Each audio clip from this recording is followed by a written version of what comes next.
Legado no deseado. La historia de Martín y Mateo, parte 1. El gancho de choque y la cima solitaria. Comienza con un primer plano dramático de la lluvia golpeando un cristal de lujo, seguido por una toma del CEO, música de tensión contenida. ¡Alto! ¡No te muevas! Esta es la historia de Martín Lora, el CEO que lo tenía todo. Riqueza, poder y la admiración de toda Madrid. Pero en la soledad de su 45º piso, se dio cuenta de que su éxito era hueco. ¿Qué harías si descubres que tu mayor error te costó el único tesoro que el dinero no puede comprar? Esta es la historia de cómo un aguacero de otoño reveló una verdad oculta que destrozó el mundo de un hombre y le devolvió su alma. Si crees que el éxito sin amor es un fracaso, dale me gusta a este video ahora mismo. Suscríbete y activa la campana. Empecemos con la colisión de la ambición y la paternidad. Parte 2. La soledad en la cúspide madrileña. El aguacero de septiembre azotaba sin piedad los ventanales del despacho de Martín Lora, en la Torre Cepsa de Madrid. Habían pasado 6 meses desde que se firmaron los papeles de su divorcio con Elena.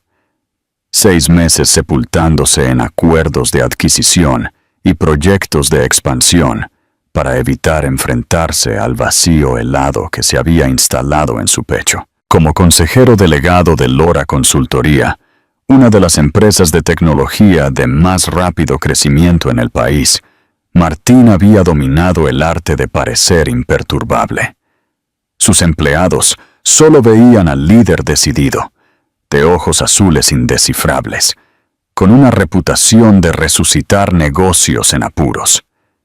Nadie presenciaba las noches que pasaba mirando al techo de su ático de lujo, preguntándose exactamente dónde se había desmoronado su matrimonio de 12 años. El contrato Suárez está listo para su firma, y la reunión de la Junta se pospuso a las 3 en punto, dijo Sofía, su asistente ejecutiva, dejando una pila de documentos en su escritorio. No olvide la cena con los inversores japoneses en el restaurante Ramón Freixa de esta noche. Martín asintió, su atención ya volviendo al informe trimestral en su pantalla. Gracias, Sofía. Eso es todo. Cuando ella se fue, se levantó y caminó hacia la ventana, observando las gotas de lluvia competir por descender por el cristal. A sus 41, Martín había logrado todo lo que se había propuesto profesionalmente. La prensa lo llamaba visionario. Sin embargo, el éxito parecía cada vez más sin sentido, sin alguien con quien compartirlo.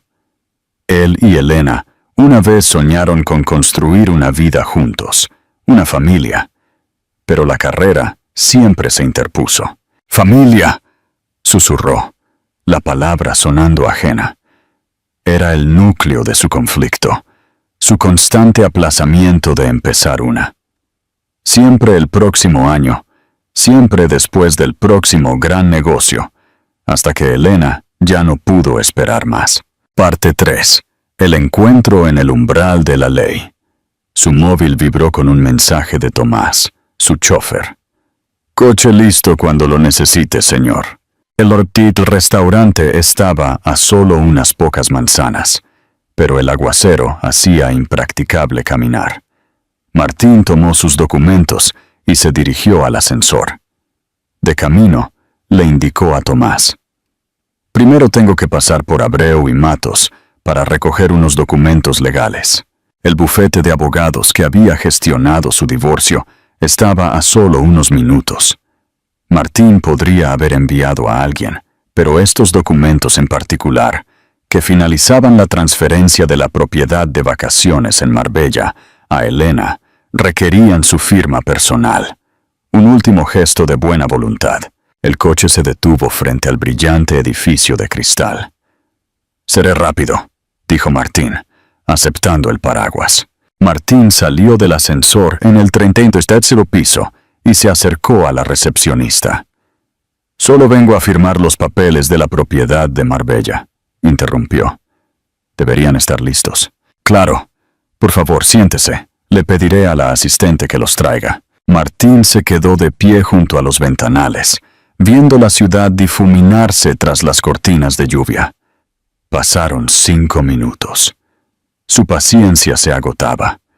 Estaba a punto de volver a hablar con la recepcionista cuando las puertas del ascensor se abrieron. El mundo se detuvo. Elena salió. Su cabello castaño, más corto de lo que recordaba, caía justo por encima de los hombros. Vestía una blusa crema y pantalones azul marino. Siempre elegante, siempre serena, pero lo que congeló a Martín fue lo que llevaba. Un bebé, de quizás 3 o 4 meses, acunado contra su pecho en un portabebés azul claro. Sus ojos se encontraron en el vestíbulo.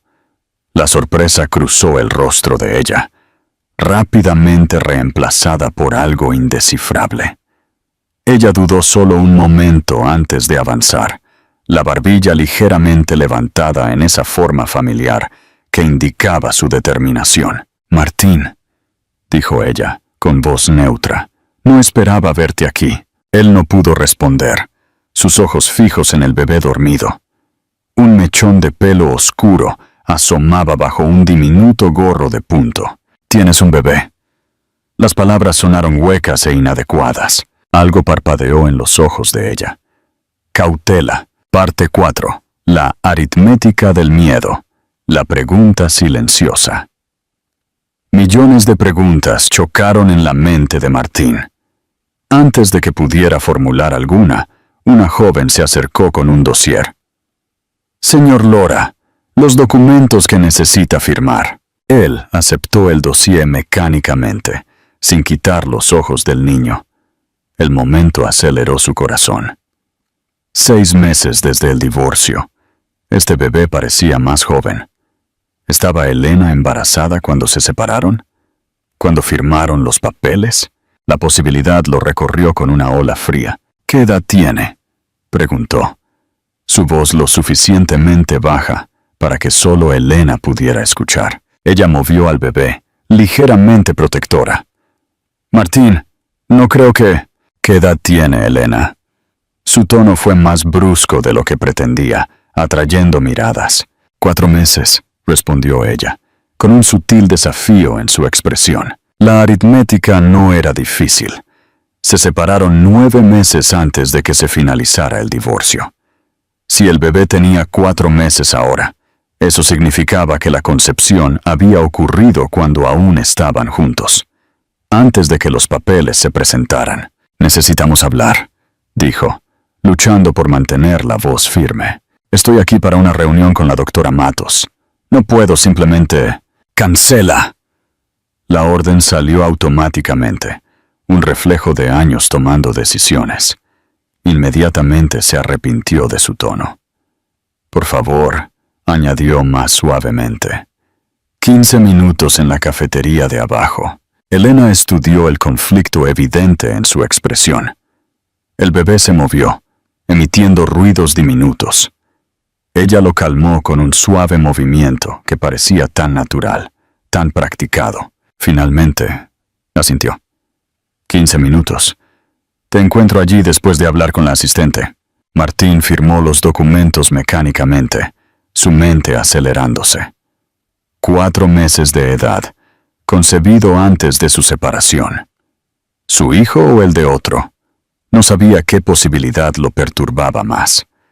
Firmó los papeles de la propiedad de Marbella, un gesto de cierre de su antigua vida, con la comprensión de que su vida acababa de reabrirse con una pregunta biológica y emocional monumental. Tú que nos escuchas.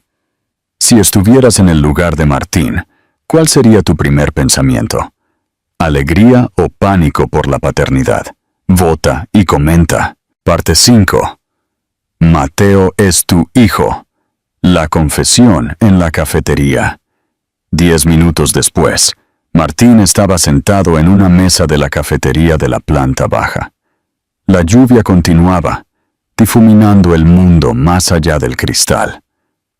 Cuando Elena apareció con el bebé, ahora despierto y mirando a su alrededor con ojos curiosos. Las conversaciones a su alrededor se desvanecieron. Ella se sentó frente a él, moviéndose cuidadosamente. De cerca, Martín pudo ver al bebé con claridad. Mejillas regordetas, ojos alerta. Algo se retorció dolorosamente en su pecho. «Quiero todos los detalles sobre este niño», dijo Martín en voz baja, su mirada yendo del bebé al rostro de Elena. «Empezando por si él es mío». La mirada que ella le dio contenía una mezcla de dolor, indignación y resignación. Respiró hondo. «Su nombre es Mateo», dijo Elena, su voz firme. «Y sí, Martín, biológicamente él es tuyo». La confirmación lo golpeó con fuerza física. Martín se agarró al borde de la mesa, luchando por procesar la verdad. «Tenía un hijo.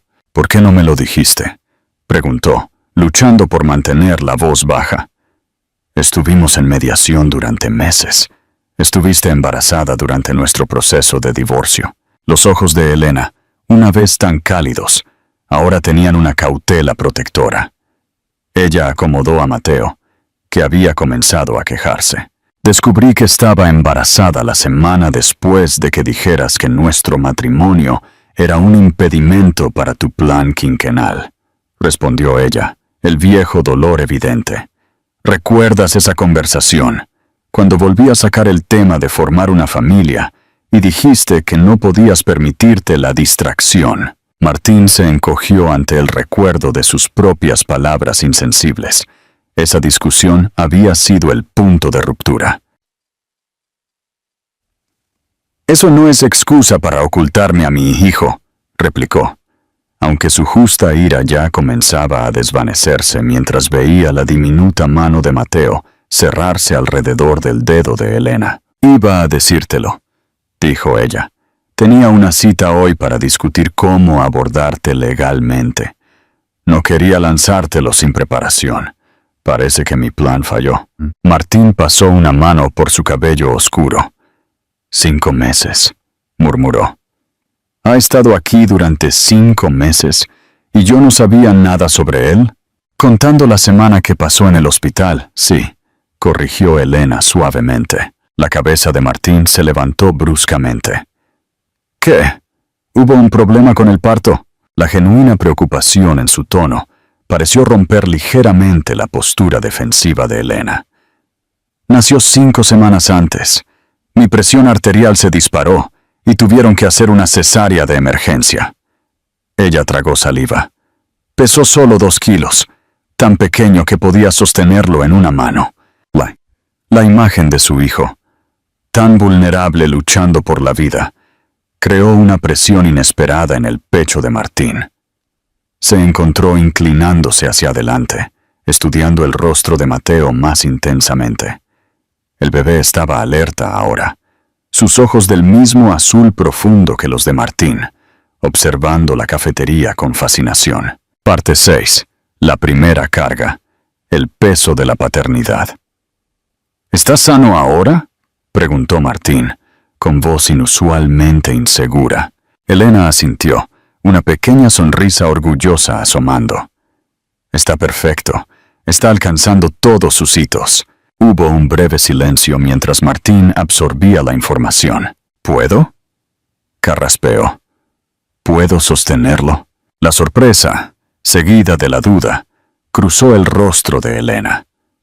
Después de un momento, comenzó a desabrochar el portabebés. «Sujétale la cabeza», instruyó, mientras transfería cuidadosamente a Mateo a los brazos desprevenidos de Martín. El peso de su hijo, tan ligero, pero la responsabilidad más pesada que jamás había sentido, dejó a Martín momentáneamente sin palabras. Mateo lo miró, parpadeando lentamente. Luego, su pequeña boca se curvó en lo que parecía ser una sonrisa. «Me está sonriendo», dijo Martín, con asombro evidente. «Podrían ser gases», respondió Elena, pero su tono se había suavizado y había algo parecido a la nostalgia mientras los observaba. «¿Cómo te las has arreglado?», preguntó Martín, sin quitar los ojos de Mateo. El trabajo, el cuidado, todo ha sido desafiante, respondió ella. Pedí una excedencia prolongada en la galería, pero mi madre, doña Leonor, viene 3 días a la semana para ayudar. Y financieramente, presionó Martín. La expresión de Elena se enfrió. Estamos bien, Martín. El acuerdo de divorcio fue justo. El acuerdo no tenía un niño en mente, replicó. Nuestro hijo. Yo no estoy pidiendo nada. Bueno, yo estoy ofreciendo. No. Se corrigió. Yo estoy insistiendo. Quiero formar parte de su vida, Elena. Visitas regulares, apoyo financiero, decisiones sobre su educación, salud, todo. Elena levantó la mirada de Mateo, con cautela. Nunca quisiste hijos, Martín. Lo dejaste muy claro. No dije que no los quisiera. Dije que el momento no era el adecuado. Pero el momento nunca llegaba. Martín reconoció la verdad en su acusación. Había priorizado su empresa, creyendo que siempre habría tiempo. Ahora, confrontado con su hijo de 4 meses, la magnitud de su pérdida lo golpeó. Sé que cometí errores, admitió. Pero esto no es sobre nosotros, es sobre Mateo. Parte 7. La bomba de la vasectomía y el secreto. Música dramática. El ritmo se acelera. El conflicto se intensifica. Mientras Martín y Elena discutían la posibilidad de un plan de crianza, su móvil vibró insistentemente. Los inversores japoneses. Martín, ya 20 minutos tarde, tomó una decisión sorprendente. Lo apagó por completo y lo dejó boca abajo sobre la mesa. Algunas cosas cambian, dijo, mirando a Elena a los ojos. En las semanas siguientes, su vida se transformó. Las visitas se hicieron regulares. Martín dedicó tiempo a estudiar técnicas de alimentación, eructos y cambio de pañales con el mismo enfoque láser que aplicaba a los análisis de negocios. Su asistente estaba atónita cuando bloqueó tardes enteras, pero la sombra de su pasado era larga. Una tarde, en el parque de su nuevo barrio, Las Rosas, una reportera del diario financiero lo abordó. Señor Lora, nuestras fuentes indican que usted ha estado luchando por la custodia de su hijo secreto. La intrusión golpeó a Martín. Esto no es asunto público, respondió fríamente, poniendo una mano protectora sobre Mateo en el portabebés. Una vez de vuelta en casa de Elena, él estaba furioso, planeando estrategias de contención legal. Tengo que pagarles, o demandarlos. Protegeré la privacidad de nuestro hijo. Elena lo miró fijamente. Hay algo que tienes que saber, Martín. Algo que debí decirte en la cafetería.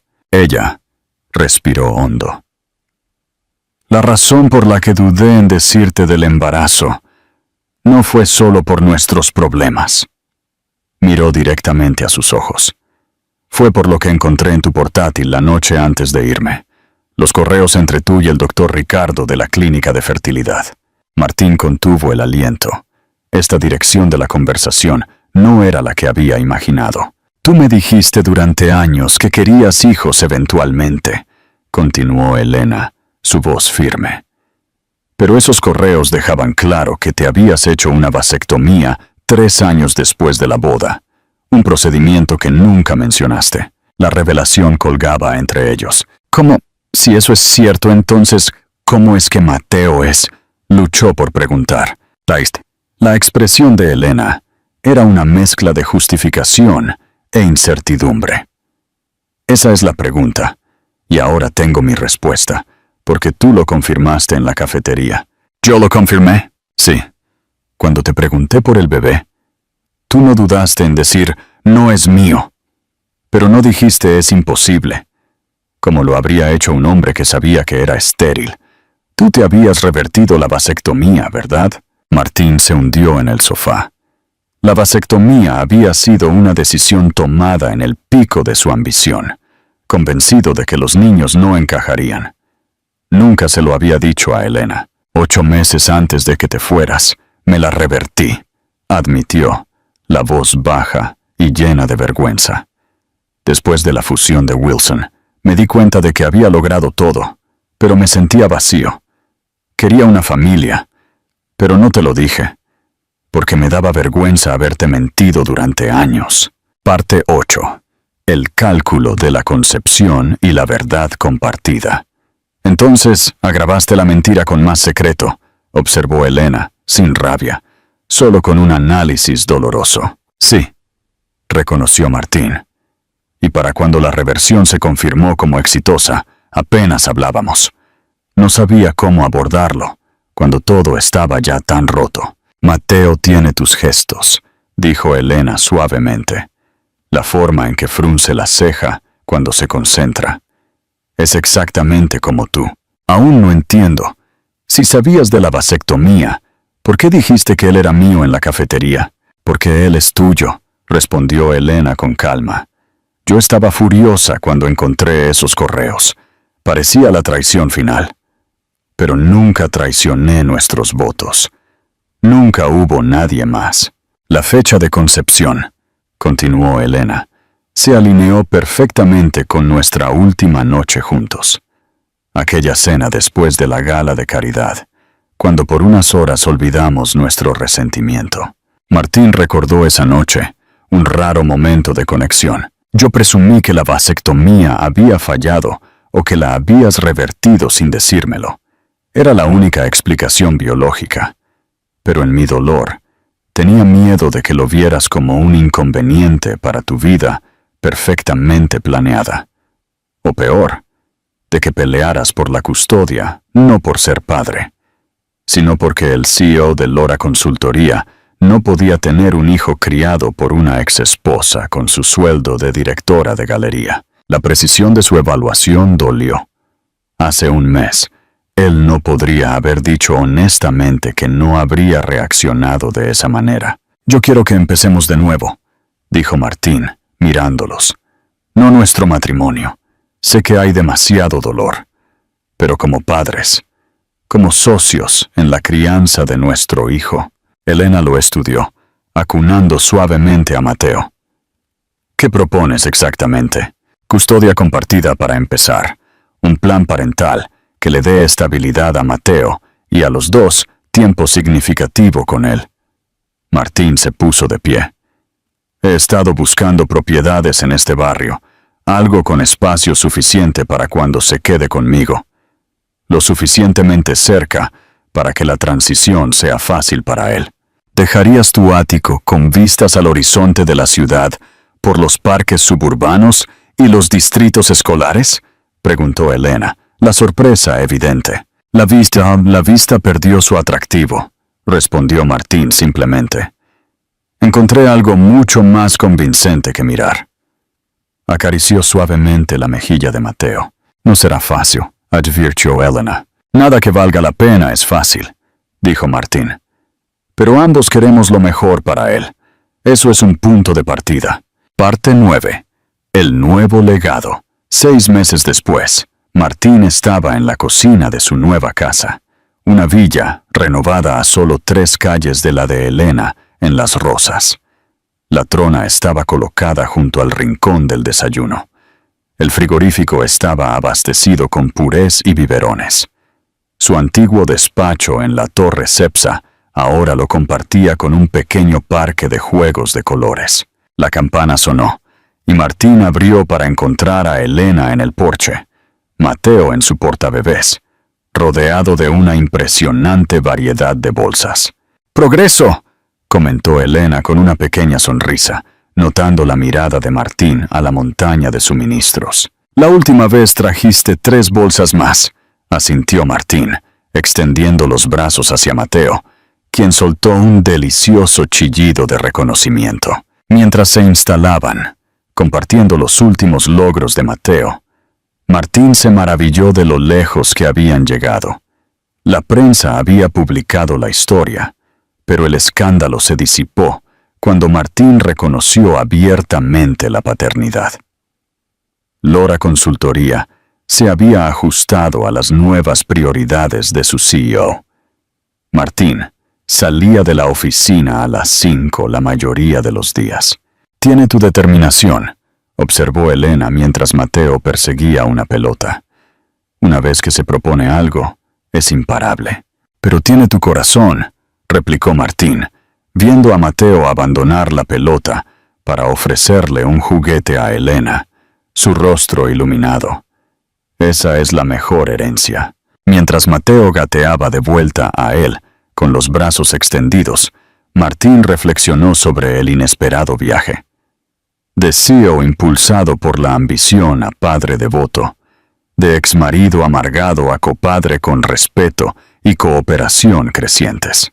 Creo que está tratando de decirte algo importante, dijo Elena, su expresión cálida con un afecto que, aunque diferente al que una vez compartieron, tenía su propio valor. Las cosas más importantes, respondió Martín, abrazando a su hijo con seguridad.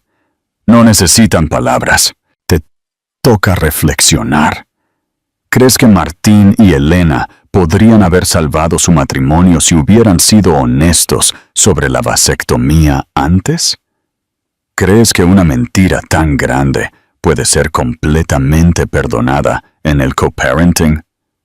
Déjame tu opinión en los comentarios.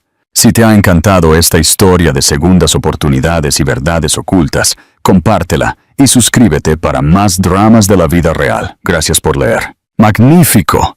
Me alegra mucho que sigas disfrutando de la historia de Martín, Elena y Mateo. Un compromiso de copaternidad funciona solo hasta que se enfrenta a la tentación más grande.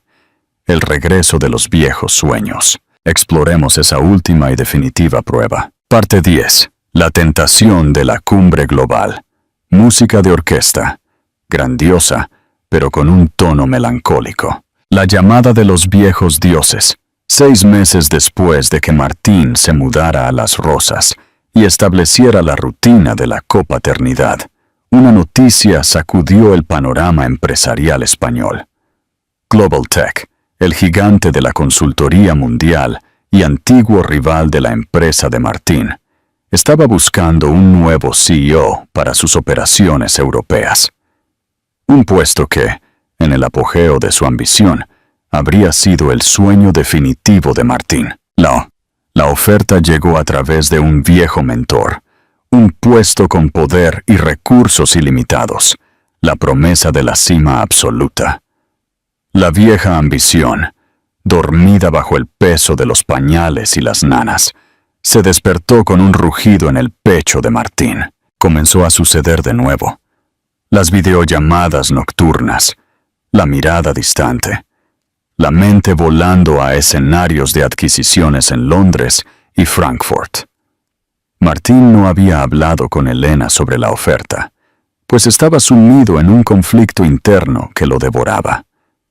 Había prometido cambiar, pero la llamada de la cúspide era la música más dulce que el viejo Martín conocía. El regreso de la sombra. Elena lo notó de inmediato. Vio la fatiga en sus ojos azules, la forma en que revisaba su móvil cada 10 minutos, incluso durante la cena de Mateo. Vio al fantasma de la ambición acechando de nuevo a su compañero. Una tarde, mientras Martín se preparaba para su noche con Mateo, Elena lo detuvo en la puerta. «Martín, ¿qué está pasando?», preguntó, su voz tranquila, pero con una firmeza que revelaba el miedo. Él desvió la mirada. «Es el trabajo, Elena. Una oportunidad muy grande. Podríamos asegurar el futuro de Mateo 10 veces». ¿Asegurar? La risa de Elena fue amarga. «Martín, Mateo ya tiene el futuro asegurado. Nuestro hijo necesita un padre, no un fondo fiduciario más grande. Hace 12 años te perdí por el próximo gran negocio.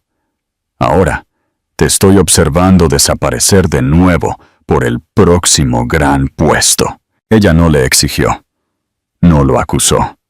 En cambio, le hizo el recordatorio más doloroso.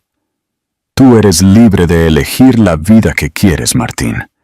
Pero yo te advertí, si le fallas a Mateo, si vuelves al hombre que éramos, el perdón se acaba». Elena se retiró, dejando la decisión en sus manos.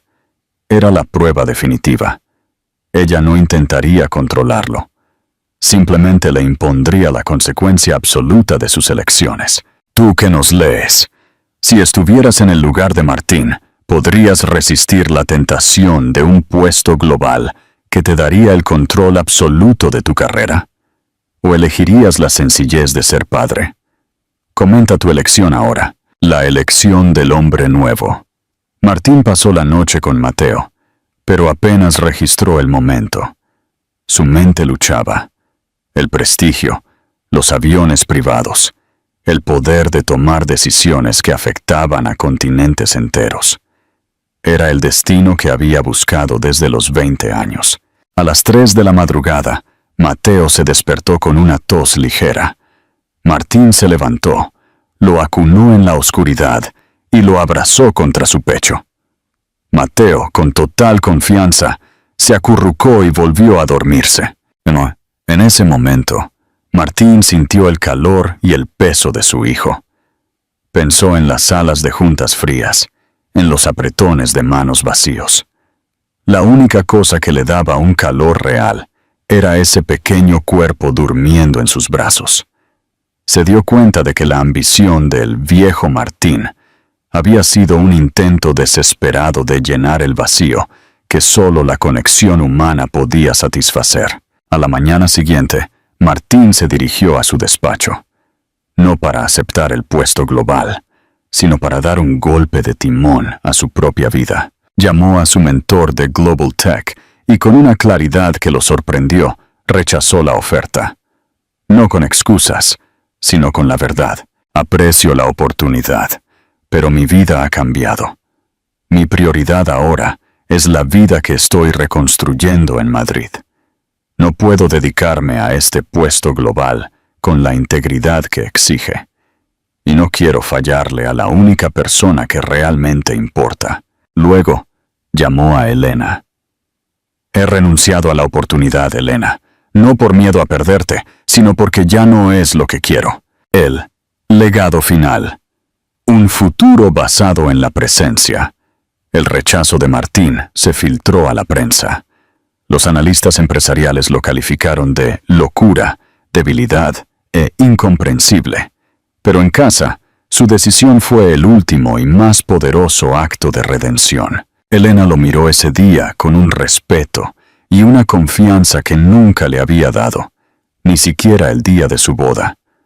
Ella no necesitó su dinero, ni su nombre. Solo necesitaba su presencia. La familia Durán se convirtió en un faro silencioso. Martín continuó dirigiendo Lora Consultoría, pero ahora con una filosofía diferente. La vida no era una carrera de 24 horas, sino una serie de prioridades conscientes. Encontró más éxito en la eficiencia concentrada que en las jornadas laborales agotadoras, y el legado de Mateo fue el más grande de todos.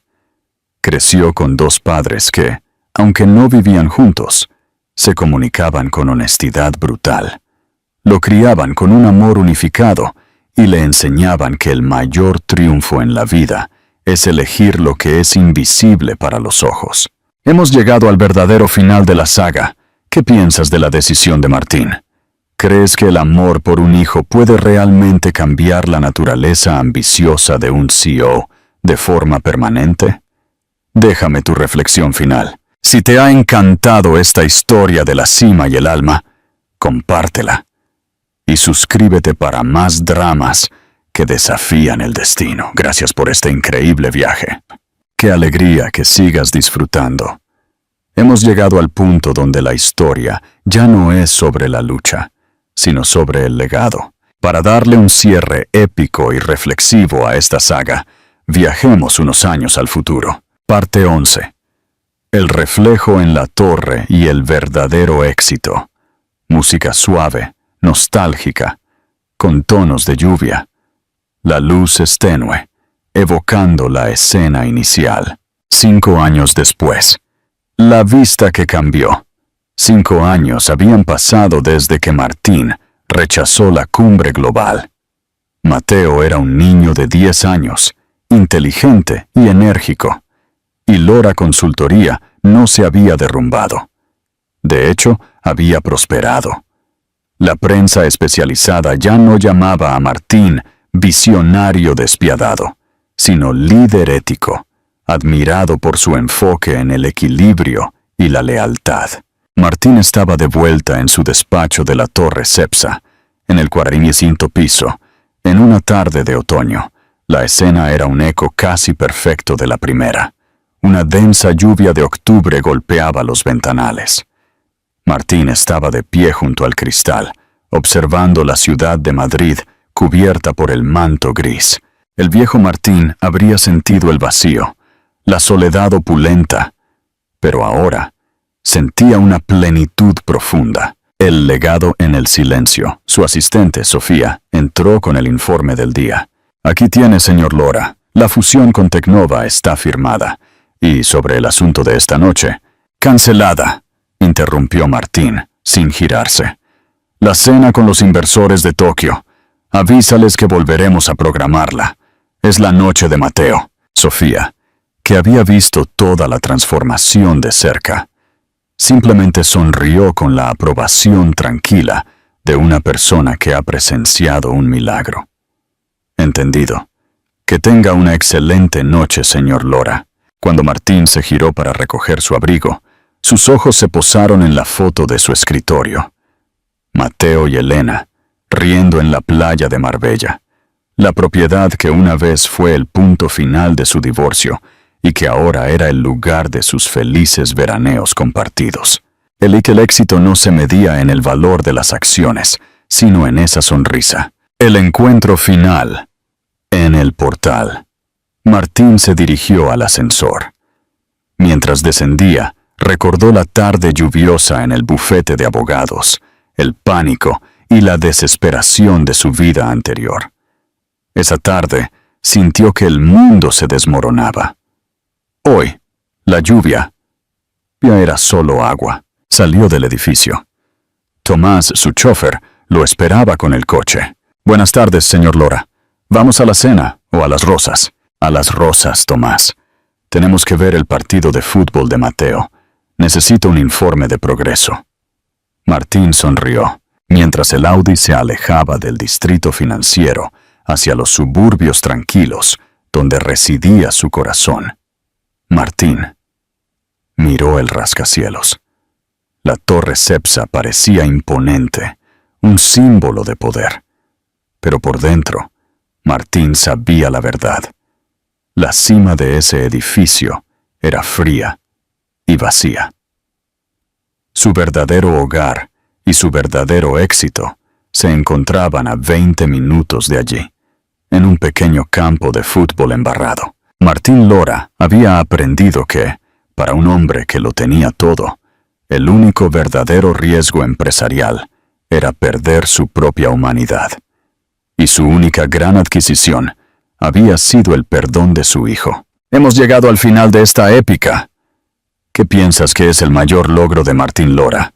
¿Su éxito empresarial o su triunfo personal al convertirse en el padre que Mateo necesitaba? Comenta tu reflexión final sobre el legado de esta familia. Gracias por acompañarnos en este largo y emocionante viaje de la ambición a la redención. Si te ha encantado esta historia que desafía la naturaleza del éxito, comparte este video y suscríbete. El fin.